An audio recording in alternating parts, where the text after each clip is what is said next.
வினை தீர்க்கும் விநாயகர் ஜோதிடம் விருது பெற்ற ஜோதிடர் MP கண்ணன் சிற்பி, மேலச்சத்திரம், பரமக்குடி.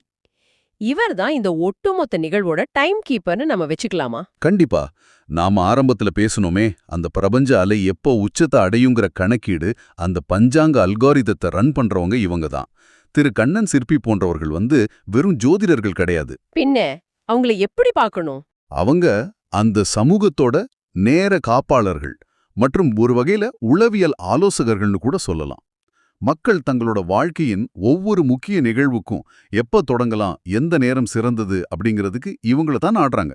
தலைப்பு என்னன்னா, கிரகச் சேர்க்கையும் வினோதமான பரிகாரங்களும். கரெக்ட். ஜோதிடம் அப்படின்னாலே ஏதோ பயமுறுத்தும் விஷயம், நாம பெரிய பெரிய யாகங்கள்லாம் செய்யணும் அப்படிங்கிற உங்களுடைய எண்ணத்தை மாற்றுறது தான் இந்த அலசலோட முக்கிய நோக்கம். கண்டிப்பா.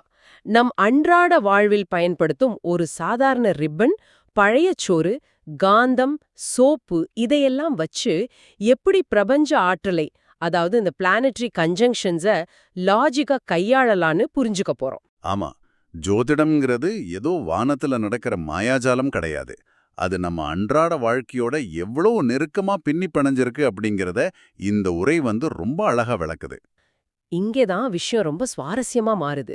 கிரகங்கள், அதோட கதிர்வீச்சுன்னு நம்ம சொல்றோம் இல்லையா? ஆமா. ஆனா இந்த பரிகாரங்கள்லாம் எப்படி வேலை செய்யுதுன்னு தெரிஞ்சுக்கிறதுக்கு முன்னாடி முதல்ல இந்த கிரக சேர்க்கைன்னா என்ன? அதான் நிறைய பேருக்கு இந்த சந்தேகம் இருக்கும். ஆமா, அது எப்படி இயங்குதுன்னு புரிஞ்சுக்கணுமே. நேர்களுக்கும் இந்த கேள்வி வரலாம். ஏன்னா நம்ம ஊர்ல 2 கிரகம் ஒரே கட்டத்துல இருந்தாலே அதை கிரக சேர்க்கைன்னு சுலபமா சொல்லிடுவாங்க. அது உண்மையா? அதுதான் அடிப்படை. கிரக சேர்க்கை அப்படிங்கிறது வெறும் 2 கிரகங்கள் ஒரே ராசி கட்டத்தில் இருக்கிறது மட்டும் கிடையாது. இதுல ரொம்ப முக்கியமா கவனிக்க வேண்டியது அதோட டிகிரி தாங்க. டிகிரிங்களா? ஆமா. அதாவது ஒரு கிரகம் இன்னொரு கிரகத்தை நோக்கி நகர்ந்து சென்று தொடுகிறதா என்பதுதான் விஷயம்.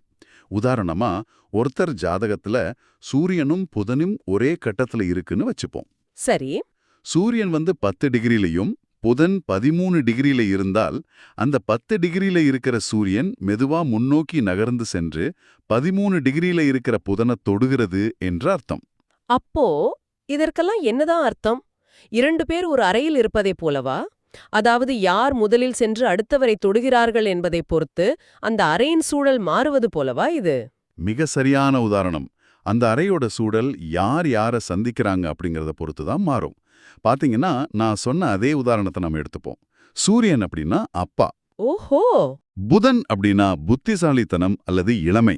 அப்போ சூரியன் சென்று புதனை தொடும்போது அப்பா ரொம்ப புத்திசாலியாக இருப்பார் அல்லது அப்பா ரொம்ப இளமையாக இருப்பார் அப்படின்னு துல்லியமா நம்ம பலன் எடுக்கலாம். சரி, இத கொஞ்சம் விரிவாக அலசுவோம். இந்த தொடுதல் அப்படிங்கிறது எப்படி ஒருவரோட வாழ்க்கைய பாதிக்கும்? இப்போ ஒரு கிரகம் இன்னொரு கிரகத்தோட இயல்ப அப்படியே முழுசா மாற்றிடுமா? இதோட மெக்கானிசம் என்ன? இது ஒரு சிறப்பான கேள்வி. இதை இன்னும் ஆழமா புரிஞ்சிக்க நம்ம சனி கிரகத்தை எடுத்துக்கலாம். சனி கிரகத்தோட இயல்பே பாத்தீங்கன்னா ஒரு விஷயத்தை தாமதப்படுத்துவது அல்லது மந்தமாக்குவது. ஆமா, சனினாலே டிலேன்னு சொல்லுவாங்க. கரெக்ட். இப்போ குரு கிரகம் சென்று சனியை தொட்டால் என்ன ஆகும்னு நீங்க நினைக்கிறீங்க? குரு என்றால் வருமானம் அல்லது பணம். அது மெதுவா நகர்ந்து சனியை தொடும்போது அந்த வருமானம் கிடைப்பது ரொம்ப தாமதமாகும். அப்படியா? ஆமா. அதே மாதிரி சுக்கிரன் சென்று சனியை தொட்டால், சுக்கிரன்னா திருமணம், அது தாமதமாகும். சுருக்கமா சொல்லணும்னா, எந்த கிரகம் சனியை தொடுகிறதோ அந்த கிரகத்தின் பலன் சனியின் குளிர்ச்சியால் அப்படியே மந்தமாகிவிடும். ஓஹோ, இப்போ கிரகங்கள் எப்படி வேலை செய்யுதுன்னு ஒரு தெளிவு கிடைச்சிருச்சு. ஆனா ஒருவேளை இந்த கிரகங்கள் நமக்கு கெடுபலனை தரும் இடங்கள்ல, அதாவது ஜாதகத்துல 6, 8, 12ஆம் வீடுகள்னு சொல்வாங்களே, அங்க மறைந்திருந்தால் என்ன செய்வது? அங்கதான் நாம ரொம்ப கவனமா இருக்கணும். இந்ததான் அந்த உரையில பரிகாரங்களை ரொம்ப அழகா 3 வகையா பறிக்கிறாங்கன்னு நினைக்கிறேன். ஆமா, ஆமா. இந்த 6, 8, 12ஆம் வீடுகள்னா என்னன்னு நேயர்களுக்கு சுருக்கமா சொல்லிடலாம். இவை ஒரு மனிதனோட வாழ்க்கையில இருக்கும் தடைகள், விபத்துகள் அல்லது பெரிய இழப்புகளை குறிக்கும் இடங்கள். சரி. இந்த இடங்கள்ல கிரகங்கள் இருந்தா முதல் வகை பரிகாரமா தான தர்ம பரிகாரம் செய்யணும். அந்த கிரகங்களோட காரகத்துவங்களை நாம தானமா கொடுத்துடணும். அதாவது அந்த பொருளை தானம் செய்யணும். ஆமா. உதாரணமா சூரியனும் புதனும் 6, 8, 12 சேர்ந்திருந்தா சூரியனை குறிக்கும் கோதுமையையும் புதனை குறிக்கும் பாசிப்பயிரையும் சேர்த்து தானம் செய்யணும். அதாவது கோதுமை சப்பாத்தியும் பாசிப்பயிறு குருமாவும் செஞ்சு ஏழைகளுக்கு கொடுக்கறது ஒரு அருமையான பரிகாரம். அது சரி, உணவு தானம் செய்யறது லாஜிக்கா புரியுது. ஆனா அந்த இரண்டாவது வகை பரிகாரம் இருக்கே, அது ரொம்பவே புதுமையா கொஞ்சம் வினோதமாவும் இருக்கு. ரிவர்ஸ் பரிகாரம்னு சொல்றாங்க. ஆமா, ரிவர்ஸ் ரெமெடி. அதாவது கிரகங்கள் கெட்ட இடத்துல அமர்ந்தா அந்த கிரகங்களின் நிறங்களை கொண்ட ரிப்பன்களை வெட்டி எறியணுமாம். சந்திரன் வெள்ளை நிறம், சனி நீல நிறம். இது இரண்டும் 8ஆம் இடத்துல மறைந்தால் ஒரு வெள்ளை நிற ரிப்பனையும் நீல நிற ரிப்பனையும் ஒன்னா சேர்த்து வெட்டி போடணுமா. கரெக்ட், அதுதான் முறை. இங்க நான் ஒரு கேள்வி கேட்க விரும்புறேன். ஒரு 5 ரூபாய் ரிப்பனை வெட்டுறதுனால வானத்துல கோடிக்கணக்கான மைல்கள் தள்ளி இருக்கிற ஒரு பிரம்மாண்டமான கிரகத்தோட தாக்கம் எப்படிங்க மாறும்? இது நம்புற மாதிரியே இல்லையே. உங்க சந்தேகம் ரொம்ப நியாயமானதுதான். ஆனா இங்க நாம புரிஞ்சுக்க வேண்டியது குவாண்டம் பிசிக்ஸ் மற்றும் சைக்காலஜியோட அடிப்படையே. ஓ, சைக்காலஜி சம்பந்தப்பட்டதா இது? ஆமா, பிரபஞ்சத்துல நடப்பதெல்லாம் ஒரு மனிதனின் நுண் அணுக்களிலும் நடக்கும் என்பதுதான் தத்துவம். அந்த ரிப்பனை வெட்டுவது அப்படிங்கிறது ஒரு சிம்பாலிக் ஆக்ஷன், அதாவது ஒரு குறியீட்டு செயல். சரி. நீங்க அந்த வண்ணங்களை ஒன்றாக சேர்த்து வெட்டும்போது உங்க ஆழ்மனதில் அந்த குறிப்பிட்ட கிரக ஆற்றல்களுடனான ஒரு நெகட்டிவ் தொடர்பை நீங்களே துண்டித்து விடுகிறீர்கள். இது ஒரு தாந்திரிக முறைன்னே சொல்லலாம். அப்படியா? ஆமா, உங்க ஆழ்மனம் அந்த கட்டளையை ஏற்றுக்கொண்டு உங்கள் உடலை சுற்றியுள்ள ஆரா எனப்படும் காந்த அலைகளில் ஒரு பெரிய மாற்றத்தை உருவாக்குகிறது. வாவ்! அப்போ இது ஒரு மனோ தத்துவ ரீதியான ரீப்ரோகிராமிங் அப்படின்னு நாம சொல்லலாம். சரி, 3வது வகை பரிகாரமான ஆக்டிவேஷன் பரிகாரம் பத்தி பாப்போம். கிரகங்கள் நல்ல இடத்துல, அதாவது 5ஆம் இடம் மாதிரி இடத்துல இருக்கும்போது அதை நாமளே தூண்டி விடணுமா. ஆமா, அதை ஆக்டிவேட் பண்ணணும். சூரியனா வாட்ச், புதனா பச்சை நிறம். இது ரெண்டும் நல்ல இடத்துல இருந்தா ஒரு பச்சை நிற வாட்சை கட்டிக்கிட்டா அந்த நல்ல கிரக சேர்க்கை ஆக்டிவேட் ஆகி நமக்கு நன்மைகளை தரும் சொல்றாங்க. ஆனா இங்க எனக்கு இன்னொரு பெரிய சந்தேகம் இருக்குங்க. சொல்லுங்க, என்ன சந்தேகம்? நாம் எல்லோரும் கோவிலுக்கு போனால் நல்லது என்றுதான் நினைப்போம். எந்த பிரச்சனை வந்தாலும் உடனே ஒரு கோவிலுக்கு போய் சாமி கும்பிட்டு வருவோம் இல்லையா? கண்டிப்பா, அதுதானே நம்ம வழக்கம். ஆனால் கோவிலுக்கு போனால் விபத்து நடக்கும் என்ற ஒரு விதி இந்த உரையில இருக்கிறதே, அது எப்படி சாத்தியம்? தெய்வத்தை கும்பிட போனா எப்படி கெட்டது நடக்கும்? இது ஒரு முக்கியமான கேள்வி எழுப்புகிறது. இதுதான் ஜோதிடத்தோட சூட்சுமமே. நேயர்களே, இது ரொம்ப கவனமா கேளுங்க. கோயில் பரிகாரம் அப்படிங்கிறது நல்ல ஆதிபத்தியம் வாங்கி, அதாவது உங்க ஜாதகத்துல நன்மைகளை செய்யக்கூடிய நல்ல இடங்கள்ல இருக்கிற கிரகங்களுக்கு மட்டும்தான். ஓ, எல்லாத்துக்கும் கிடையாதா? கண்டிப்பா கிடையாது. நானே முன்னாடி சொன்ன அதே சூரியன் புதன் சேர்க்கையை நாம எடுத்துக்கலாம். சூரியன் என்றால் சிவன், புதன் என்றால் நாராயணன். இரண்டும் இணைந்த ஸ்தலம் சங்கர நாராயணர் கோயில். சரி.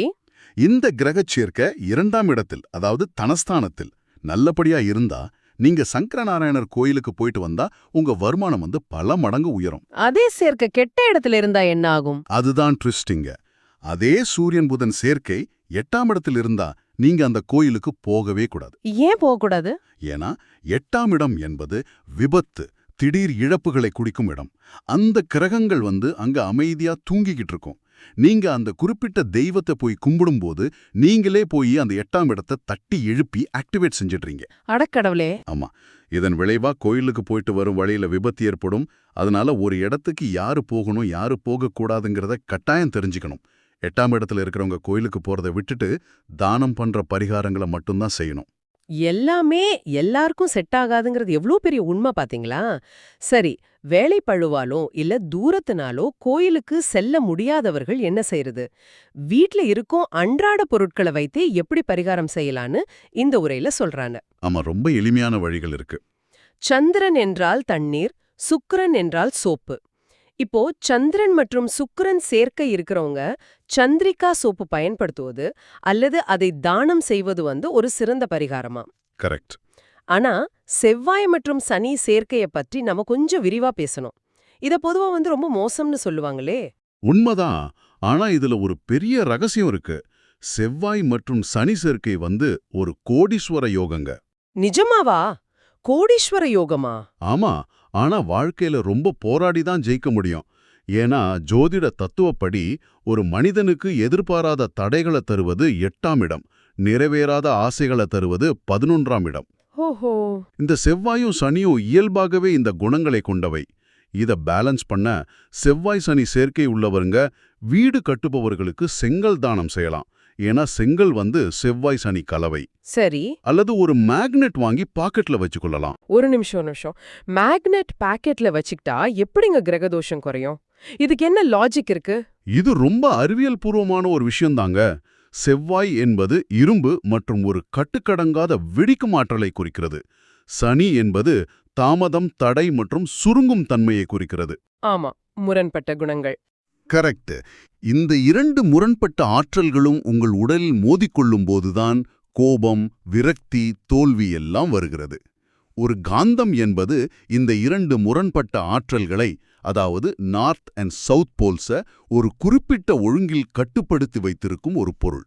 ஓஹோ! அந்த காந்தத்தை நீங்கள் உங்கள் பாக்கெட்டில் வைத்திருக்கும்போது அது உங்கள் உடலின் உயிரியல் காந்தப் புலத்தோடு, அதாவது பயோமேக்னெட்டிக் ஃபீல்டோடு இணைந்து அந்த செவ்வாய் சனி முரண்பாட்டை பௌத்தீக ரீதியாகவே சமன் செய்கிறது. ஆஹா! அப்போ சிதறி கிடக்கிற இரும்பு துகள்களை ஒரு மேக்னெட் எப்படி ஒரு அழகான வடிவத்துக்கு கொண்டு வருதோ, அதுபோல நம்ம உடம்புல இருக்கிற ஆற்றலை இது சீரமைக்குது. அருமை. ஆமா, சரியா சொன்னீங்க. இன்னொன்னு, சூரியன் மற்றும் செவ்வாய் சேர்க்கை. இது இடி, மின்னல், எலக்ட்ரிக்கல் வயர்ஸ குறிக்குமா? வீட்டின் டிபியாக, அதாவது டிஸ்ப்ளே பிக்சராக இடி மின்னல் படத்தை வைப்பது அல்லது எலக்ட்ரிக்கல் வயர்களை தானம் செய்வது இதுக்கு பரிகாரம். ஆமா, ஒருவேளை இந்த சேர்க்கை கெட்ட எகத்துல இருந்தா வயர்களை வெட்டி எறிவது, அதாவது ரிவர்ஸ் பரிகாரம் செய்யணுமா? சரி, இப்போ கஷ்டங்கள், கோபத்தை பத்தி நம்ம நிறைய பேசிட்டோம். செல்வத்தை பெருக்கிறதுக்கு ஏதாவது ஷார்ட்கட், சீட் கோடு மாதிரி இந்த அன்றாட பொருட்கள்ல இருக்கா? கண்டிப்பா இருக்கு. அதுதான் குரு மற்றும் சுக்கிரன் சேர்க்கை. இத மகாலட்சுமி யோகம்னு சொல்றாங்க. ஓ, மகாலட்சுமி யோகம், பேரே நல்லா இருக்கே. ஆமா, இந்த சேர்க்கை இருக்கிறவங்க கிட்ட எப்படியாவது பணம் புழுங்கிக்கிட்டே இருக்கும். இதை எப்படி ஆக்டிவேட் பண்றது? குருனா மரம், சுக்கிரன்னா தேர். மரத்தால் செய்யப்பட்ட தேரை பார்ப்பது இதுக்கு ரொம்ப நல்ல பரிகாரம். வேற என்ன பண்ணலாம்? இன்னொன்னு, தேவாங்க மிருகத்தின் போட்டோ வைப்பது அல்லது ஜூவில் சென்று அதற்கு உணவளிப்பது. அப்புறம் என்னதான் ஒரிஜினல் தங்க இருந்தாலும் ஒரு கவரிங் நகை அணிவது இவர்களுக்கு பெரிய அதிர்ஷ்டத்தை தரும். கவரிங் நகையா? தங்கம் தானே சுக்கிரனுக்கு பிடிக்கும். அப்புறம் ஏன் போலி நகை போட சொல்றாங்க? இது கொஞ்சம் இடிக்குதே. இதுல ஆச்சரியப்பட வைக்கும் விஷயம் என்னன்னா, சுக்கிரனுக்கு தேவை அலங்காரம், குருவுக்கு தேவை பிரம்மாண்டம். ஆனா சில நேரங்களில் ஒரிஜினல் தங்கத்தை விட பாத்தீங்கன்னா கவரிங் நகைகள் மிகப்பெரிய பிரம்மாண்டமான டிசைன்களில் கிடைக்கும். ஆமா, அது உண்மைதான். இது ஒரு இல்யூஷன் அல்லது மாயை. பிரம்மாண்டமான ஆபரணம் அணிந்திருக்கிறோம் என்ற அந்த உணர்வே உங்கள் மூளைக்கும் அந்த கிரகங்களுக்கும் போதுமானது. கிரகத்தின் டிமாண்ட ஒரு போலி பொருள் மூலமாகவே நீங்கள் ஈஸியா சாட்டிஸ்ஃபை செய்து விடுகிறீர்கள். இது ரொம்ப புத்திசாலித்தனமான அணுகுமுறைங்க. இதே போல புதனுடன் மற்ற கிரகங்கள் சேரும்போது அது புனித நூல்களை குறிக்குது. புதன் என்றால் புத்தகம், ராகு என்றால் இஸ்லாமிய மார்க்கம், அதாவது குரானை வைத்திருப்பது, ஆமாம், கேது என்றால் கிறிஸ்தவம், அதாவது பைபிளை வைத்திருப்பது, குருவென்றால் ஹிந்து மதம், பகவத்கீதை, ராமாயணம் வைத்திருப்பது. நேயர்களே, இங்க நாம ஒரு விஷயத்தை ரொம்ப தெளிவா புரிஞ்சுக்கணும். இது எந்த மதத்தையும் உயர்த்தி அல்லது தாழ்த்தி பேசும் விஷயம் கண்டிப்பா அல்ல. கரெக்ட். இத நாம தெளிவா சொல்லிடணும். ஜோதிடம் அப்படிங்கிறது ஒரு குறியீடுகளின் மொழி. ஒரு குறிப்பிட்ட கிரகத்தின் ஆற்றலை எந்த புத்தகம் ஈர்க்கிறது என்கிற தூய தர்க்கம் மட்டும்தான் இது. அதேபோல கேது என்றால் மாலை, சுக்கிரன் கேது என்றால் மல்லிகைப்பூ மாலை, செவ்வாய் கேது என்றால் அரளி மாலைன்னு பல விஷயங்களை நாம பயன்படுத்தலாம். சரி, இதுவரை நாம வெளிப்பொருட்களை பற்றி நிறைய பேசணும். ஆனா இதை தாண்டி இந்த கிரகங்கள் மனிதனின் மனநிலையிலும் உடலிலும் என்ன மாதிரியான மாற்றங்களை ஏற்படுத்துது? அதான் மெடிக்கல் அஸ்ட்ராலஜி சொல்றீங்களா? ஆமா, மருத்துவம் எப்படி ஒரு ஜோதிட பரிகாரமாக மாறும் அப்படிங்கிறது ரொம்ப ஆழமான ஒரு பகுதி. ஆமாம், அத எமோஷனல் டிஸ்டர்பன்ஸ் அப்படின்னு சொல்றாங்க. குறிப்பா சந்திரன் கூட ராகுவோ அல்லது கேதுவோ சேர்ந்தா மனதளவுல பெரிய தாக்கத்தை ஏற்படுத்துமாம். கண்டிப்பா. கொஞ்சம் வித்தியாசமா மாரியம்மன், வாராகி போன்ற தெய்வங்கள் கனவில் வருவார்களாம். ஆமா, இதுக்கு மிக எளிய பரிகாரம் பழைய சோறு சாப்பிடுவதுன்னு சொல்றாங்க. அது எப்படிங்க பழைய சோறு சாப்பிட்டா மனசு சரியாகும்? இதோட மெக்கானிசம் ரொம்ப சுவாரஸ்யமானது. சந்திரன் என்பது உணவு மற்றும் நமது மனதை குறிக்கிறது. ராகு அல்லது கேது என்பது புளித்துப்போன, கெட்டுப்போன அல்லது இயல்புக்கு மாறான தன்மையை குறிக்கிறது. ஓஹோ! ஒரு மனிதனுக்குள் இருக்கும் இந்த ராகு கேது ஆற்றல் அவனது மனதை, அதாவது சந்திரனை குழப்பி தனக்கான புளித்த உணவை கேட்கிறது. அது கிடைக்காத போதுதான் அந்த மனிதன் விசித்திரமாக நடந்து கொள்கிறான். அப்படியா விஷயம்? ஆமா, ஆனா முதல் நாள் மீதமான சாதத்தில் தண்ணீர் ஊற்றி வைத்து அது லேசாக புளித்து நொதித்த நிலையில் இருக்கும் அந்த பழைய சோற்றை சாப்பிடும்போது அந்த ராகு கேதுவின் தேவை பௌதிக ரீதியாக உடலுக்குள் பூர்த்தியாகி விடுகிறது. வாவ், அருமையான விளக்கம். சந்திரனாகிய பழைய சோறு உடலை குளிர்விக்கிறது. இதனால் மனம் உடனடியாக சாந்தமடைகிறது. இன்னொரு முக்கியமான விஷயம், இந்த சந்திரன் ராகு அல்லது கேது உள்ளவர்கள் நீர்நிலைகளுக்கு செல்வதை கட்டாயம் தவிர்க்க வேண்டும். அருவியிலோ ஆற்றிலோ குளிக்கும்போது வழுக்கி விழும் ஆபாயம் இவர்களுக்கு ரொம்ப அதிகம். இது நிஜமாவே ஒரு அட்டகாசமான சயின்ஸுங்க. சரி, அடுத்து மருத்துவ பரிசோதனை எப்படி ஒரு பரிகாரமா மாறும்னு பார்க்கலாம். இந்த உரையில சொல்றாங்க, ராகுவுடன் எந்த கிரகம் சேர்கிறதோ அந்த உறுப்பில் கட்டாயம் பிரச்சனை வரும்னு. ஆமா. ஆனா பிரச்சனை வரும் வரை காத்திருக்காம நாமே போய் செக்கப் செய்து கொள்வது அந்த கிரகத்தை சாந்தப்படுத்தி விடுகிறதாம்.